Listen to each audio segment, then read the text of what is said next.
یہ دیکھ کر سر پیٹ لیا اور شور کرنے لگا۔ ارد گرد کے لوگ جمع ہو گئے اور وجہ پوچھی تو اس نے سارا وہ قصہ بیان کیا۔ لوگ بہت حیران ہوئے، مگر کیا کر سکتے تھے۔ لوگوں نے کہا کہ بھائی صبر کر۔ میرا بھائی پیچ و تاب کھاتا ہوا دکان پر آیا۔ اتفاقاً اسی وقت وہ بوڑھا آ گیا۔ میرے بھائی نے اٹھ کر اس کی داڑھی پکڑ لی اور شور مچایا۔ بوڑھے نے کہا کہ تم شور نہ کرو ورنہ نقصان اٹھاؤ گے۔ میرے بھائی نے ایک نہ سنی۔ آخر چاروں طرف سے لوگ جمع ہو گئے اور بوڑھے سے پوچھنے لگے کہ یہ کیا معاملہ ہے۔ اس نے کہا یہ جھوٹا ہے، بلکہ یہ بے ایمان قصاب ہے، مردہ گدھوں اور کتوں کا گوشت بیچتا ہے۔ اگر تم لوگوں کو یقین نہ ہو تو اس کی دکان میں اندر جا کر دیکھو۔ لوگوں نے سمجھا کہ بوڑھا مذاق کرتا ہے، لیکن کچھ لوگوں نے اندر جا کر دیکھا تو واقعی ایک گدھا اور ایک کتا لٹک رہا تھا۔ لوگوں نے بوڑھے کو چھوڑ کر میرے بھائی کو مارنا شروع کیا۔ ہر طرف سے جوتے، لاٹھی، تماچے پڑ رہے تھے۔ لوگ بے تحاشا گالیاں دے رہے تھے۔ اسی دوران بوڑھے نے آگے بڑھ کر ایک مکہ میرے بھائی کو مارا، جس سے اس کی ایک آنکھ جاتی رہی۔ لوگ پکڑ کر اس کو حاکم شہر کے پاس لے گئے اور کل ماجرا سنایا۔ تصدیق کے بعد میرے بھائی کی کل جائیداد ضبط کر لی گئی اور حکم دیا کہ اس کو 100 درے لگائے جائیں اور منہ کالا کر کے اونٹ پر بیٹھا کر شہر سے باہر نکال دیا جائے۔ حکم کی تعمیل کی گئی اور میرا بے قصور بھائی شہر بدر کر دیا گیا۔ اس عرصے میں خدا جانے کہاں کہاں پھرا، یہاں تک کہ وہ ایک دن شہر میں پہنچا اور اس خیال سے باہر گیا کہ کچھ محنت مزدوری کر کے پیٹ پالنے کا انتظام کرے۔ اس روز بادشاہ کی سواری نکل رہی تھی۔ میرا بھائی ایک طرف تماشا دیکھنے لگا۔ جس وقت بادشاہ کی نظر میرے بھائی پر پڑی، اس نے اس وقت گھوڑی کی باگ موڑی اور محل کو واپس چلا گیا اور جاتے ہوئے حکم دیا کہ اس یک چشم کو شہر سے باہر نکال دو۔ سپاہی نے آ کر میرے بھائی کو گرفتار کر لیا اور لے کر چلا۔ تو سارا راستہ بھائی نے اس سے پوچھا کہ میرا کیا قصور ہے۔ سپاہی نے جواب دیا کہ بادشاہ کانے کو دیکھ کر بہت ناراض ہوتا ہے اور وہ نہیں چاہتا کہ کوئی کانا اس شہر میں رہے۔ میرے بھائی کو یہ شبہ ہوا کہ کہیں میں قتل نہ کر دیا جاؤں۔ سپاہی سے ہاتھ جوڑ کر ایک طرف بھاگا اور قریب ہی ایک کوچے سے ہوتا ہوا کسی دوسری طرف جا نکلا۔ اتفاقاً وہ جگہ ایک شخص کی ملکیت تھی۔ میرے بھائی کو دیکھ کر چند آدمی دوڑے اور کہنے لگے کہ یہ وہ چور ہے جو ہمارے آقا کے یہاں سے سب کچھ نکال کر لے گیا۔ میرے بھائی نے ہر چند کہا کہ میں چور نہیں ہوں۔ تلاشی لینے پر اس کے پاس سے وہ چھری بھی نکل آئی جو قصاب ہونے کی وجہ سے وہ اپنے پاس رکھتا تھا۔ شبہ پختہ ہو گیا، چنانچہ اس کو قاضی کے سامنے پیش کیا گیا۔ قاضی صاحب نے اسے آوارہ گرد قرار دے کر شہر بدر کر دیا۔ بغداد سے بھائی کے نکلنے کے بعد مجھے حالات کا علم ہوا اور اس کی تلاش میں اسی روز اس شہر میں پہنچا جہاں میرے بھائی کو اونٹ پر سوار کر کے شہر بدر کیا جا رہا تھا۔ میرا بھائی زخموں سے چور تھا۔ مجھے رحم آیا اور خاموشی سے اس کو اپنے ساتھ لیا اور رات دن سفر کرتا ہوا آخر بغداد پہنچا اور اس کی ہر طرح سے دلجوئی کی اور اس کو بھی اپنے پاس رکھ لیا۔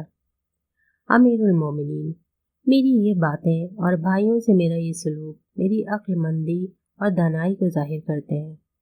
اب میں پانچویں بھائی کا قصہ بیان کرتا ہوں۔ میرا پانچواں بھائی بہت ہی بیوقوف اور بیکار شخص ہے۔ اپنی بیوقوفی کے باعث اس حد کو پہنچ گیا کہ اب فقیروں کی طرح گزر بسر کرتا ہے۔ باپ کے انتقال کے بعد اس کو ورثے میں 100 درہم ملے تھے، چونکہ اس نے اتنا روپیہ نقد کی صورت میں کبھی نہیں دیکھا تھا۔ اس لیے وہ سوچتا رہا کہ اس روپے سے کام کیا کرے۔ آخر اس نے تجارت کا فیصلہ کیا اور شیشے کا مال خرید کر بازار میں بیٹھ گیا۔ لوگوں کی آمد و رفت بھی شروع نہیں ہوئی تھی، اس لیے میرا بھائی سوچنے لگا کہ یہ مال کم از کم 100 درہم کا ضرور فروخت ہو جائے گا۔ اس کے بعد میں پھر تھوک مال لاؤں گا اور یقین ہے کہ 400 درہم مجھے حاصل ہو جائیں گے۔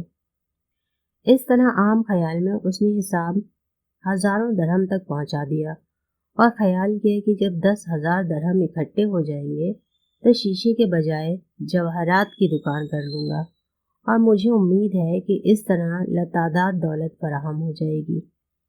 پھر میں ایک عالی شان محل تعمیر کرواؤں گا، 1000 باندیاں اور غلام خریدوں گا، گھوڑے گاڑیاں لوں گا اور ایک بہت بڑے رئیس کی شایان شان زندگی بسر کروں گا۔ اس وقت میری دولت اور عمارت کا شہرہ سارے بغداد میں ہو جائے گا۔ پھر میں وزیر اعظم کے یہاں پیغام شادی بھیجوں گا۔ وزیر اعظم بڑے فخر سے اس رشتے کو منظور کر لیں گے۔ میں بہت بڑی بارات لے کر جاؤں گا۔ کھانے کے بعد غلام دینار اور درہم سے بھری ہوئی تھالیاں لا کر میرے سامنے رکھیں گے۔ میں 10 لاکھ دینار وزیر اعظم کو پیش کر کے کہوں گا، یہ آپ کی صاحبزادی کا حق مہر ہے۔ وزیر اعظم اور حاضرین مجلس میری عالی حوصلگی کو دیکھ کر دنگ رہ جائیں گے۔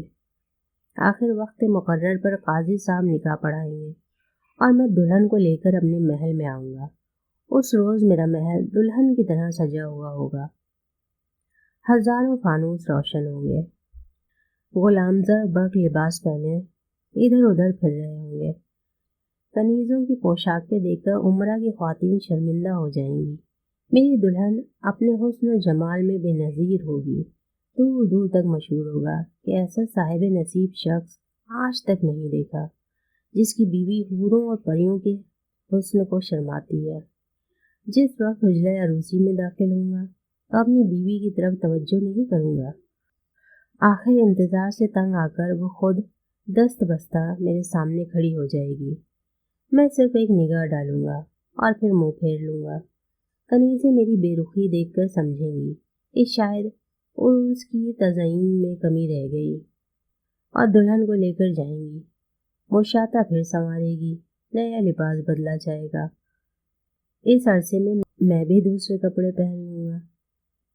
دلہن آ کر بیٹھے گی لیکن میں پھر بھی بے توجہی برتوں گا۔ میری منتیں کرے گی لیکن میں نظر تک نہیں اٹھاؤں گا اور منہ پھیر کر سو جاؤں گا۔ میرے سسر اور ساس آ کر میری خوشامد کریں گے اور عرض کریں گے کہ کنیز سے کیا گستاخی ہو گئی جو آپ ناراض ہیں، اور ہمیں یقین ہے کہ تا زندگی حکم عدولی نہیں کرے گی۔ آپ اس طرح اس کو اپنی نظروں سے نہ گرائیے۔ پھر وہ سب ہاتھ باندھ کر میرے سامنے کھڑے ہو جائیں گے اور دلہن کو حکم دیں گے کہ جام بھر کر پیش کرو۔ وہ جام شراب لائے گی، میں رخ پھیر لوں گا۔ وہ میرے قدموں میں بیٹھ کر جام میرے سامنے لائے گی اور میں غصے کی حالت میں اس کے منہ پر چپت مار کر ایک لات رسید کر دوں گا اور وہ دور جا گرے گی۔ امیر المومنین جس وقت میرا بھائی یہ بکواس کر رہا تھا، ایک راہگیر کھڑا ہو کر سننے لگا۔ جس وقت غصے میں آ کر میرے بھائی نے لات اور چپت ماری، چپت اپنے رخسار پر اور لات شیشے کے برتنوں پر پڑی اور تمام برتن گر کر ریزہ ریزہ ہو گئے۔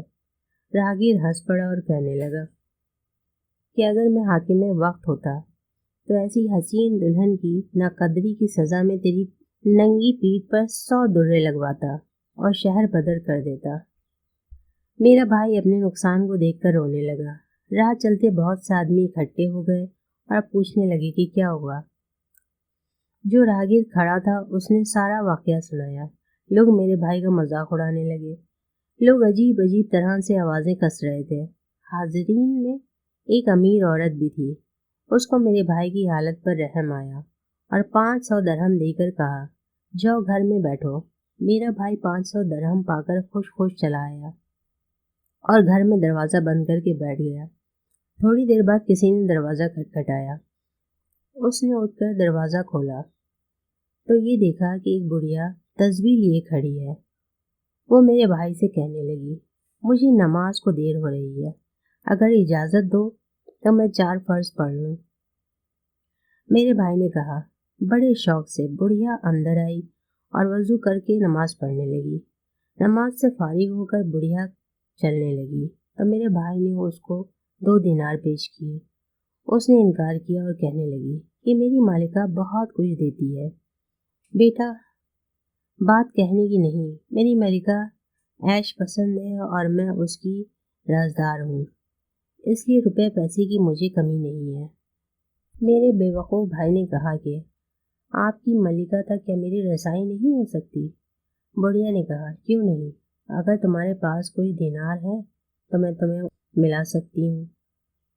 رات وہیں گزارو اور صبح کو گھر چلے جاؤ۔ میرا بھائی فوراً تیار ہو گیا اور امیر عورت کی دی ہوئی 500 دینار کی تھیلی کمر میں باندھ کر بڑھیا کے ساتھ چلا۔ کئی چکردار راستوں سے گزر کر وہ دونوں ایک بڑے مکان کے دروازے پر پہنچے۔ بڑھیا نے 3 بار دروازہ کھٹکھٹایا۔ تھوڑی دیر میں کواڑ کھل گئے۔ بڑھیا میرے بھائی کو لے کر ایک آراستہ کمرے میں آئی اور اس کو وہاں بیٹھا کر باہر چلی گئی۔ تھوڑی دیر بعد ایک خوبصورت نوجوان عورت اندر آئی اور میرے بھائی کے پاس بیٹھ گئی۔ پیار محبت کی باتیں ہوتی رہیں۔ تھوڑی دیر کے بعد پھر وہ کہنے لگی، آؤ دوسرے کمرے میں چلیں، یہ تنہائی کی صحبتوں کے لیے موزوں جگہ نہیں ہے۔ میرا بھائی اس کے ساتھ دوسرے کمرے میں چلا گیا۔ وہاں پہنچ کر اس نے کہا، تم بیٹھو، میں کچھ شراب لے آؤں۔ وہ باہر گئی تھی کہ دوسرے دروازے سے ایک حبشی برہنہ شمشیر لیے ہوئے داخل ہوا اور میرے بھائی پر حملہ کر دیا۔ کئی گہرے زخم کھا کر وہ گر گیا۔ حبشی نے کل دینار چھین لیا اور چلا گیا۔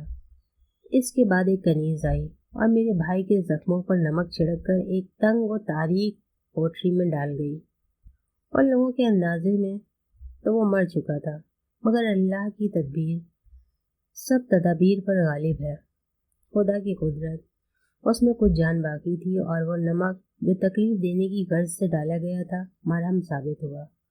2 روز بعد میرے بھائی کی حالت اس قابل ہو گئی کہ وہ موقع دیکھ کر وہاں سے نکل بھاگا اور سیدھا میرے پاس آیا۔ میں نے بڑی محنت سے اس کے زخموں کا علاج کیا اور وہ خدا کے فضل سے تندرست ہو گیا۔ جب کچھ توانائی ہو گئی تو وہ بڑھیا سے انتقام لینے کو تیار ہوا۔ پہلے اس نے لباس تبدیل کیا اور بوڑھی عورت بن کر اپنے کپڑوں میں ایک تلوار چھپائی اور کچھ مٹی کے ٹکڑے تھیلی میں بھر کر ساتھ لیے۔ اس مکان پر پہنچا جہاں وہ لٹا تھا۔ اتفاقاً راستے میں وہی ملعون بڑھیا مل گئی جو اس سے پیشتر میرے بھائی کو اپنے مکان لے گئی تھی، لیکن وہ اس لباس میں اس کو پہچان نہ سکی۔ میرے بھائی نے کہا کہ کیوں بہن، تمہارے یہاں ترازو ملے گی؟ مجھے کچھ دینار تولنے ہیں۔ وہ بڑھیا کہنے لگی، آئیے میں ترازو دوں۔ میرا بھائی اس کے ساتھ گھر میں چلا گیا۔ وہاں جا کر بیٹا بیٹا کہہ کر آواز دی۔ اندر کے کمرے سے وہی حبشی نکلا جس نے میرے بھائی کو زخمی کیا تھا۔ بڑھیا کہنے لگی، بیٹا ان کی اشرفیاں تول دو۔ حبشی نے کہا، میرے ساتھ آؤ۔ بھائی بڑھیا کی تلاش میں تھا۔ وہ اس وقت دوسرے کمرے میں تھی۔ اسے قتل کیا اور اس حبشی کو بھی قتل کیا۔ پھر اس حسینہ کو ڈھونڈا جو اس کو پہلی مرتبہ ملی تھی۔ وہ ہاتھ جوڑ کر کہنے لگی کہ جناب، میں بے قصور ہوں، یہ لوگ مجھے اغوا کر کے لائے تھے اور میں ہر وقت ان کے قبضے میں رہتی تھی، اس لیے مجبور تھی، جو حکم دیتے تھے تعمیل کرنی پڑتی تھی۔ میرے بھائی نے اس کو چھوڑ دیا اور کہا، میرے ساتھ چلو۔ وہ کہنے لگی، یہاں بہت سا مال و اسباب ہے، ایک گدھا لے آؤ، اس پر لاد کر لے چلیں گے، یہاں کیوں چھوڑا جائے؟ میرا بے وقوف بھائی سمجھا کہ یہ ٹھیک کہتی ہے، چنانچہ وہ گدھا لینے چلا گیا۔ کچھ دیر بعد گدھا لے کر پہنچا تو مکان کھلا پڑا تھا اور وہاں کوئی نہ تھا۔ میرے بھائی نے سوچا کہ جو کچھ اسباب آرائش موجود ہے اس کو اٹھاؤں، چنانچہ وہ سامان آرائش باہر نکلنے لگا۔ محلے کے لوگوں نے دیکھا کہ غیر شخص مکان سے سامان لے جا رہا ہے۔ انہوں نے پکڑ کر قاضی شہر کے سامنے پیش کیا۔ میرے بھائی نے اپنے لوٹنے کا حال بیان کیا، لیکن کسی کو یقین نہ آیا، بلکہ کہا کہ وہاں تو ایک بڑھیا اور اس کی بیٹی رہا کرتی تھی اور آج ہی وہ کسی ضرورت سے دمشق گئی ہیں۔ میرے بھائی نے خوف کی وجہ سے حبشی اور بڑھیا کے قتل کا قصہ بیان نہیں کیا۔ آخر قاضی صاحب نے درے لگوا کر بغداد سے نکال دیا۔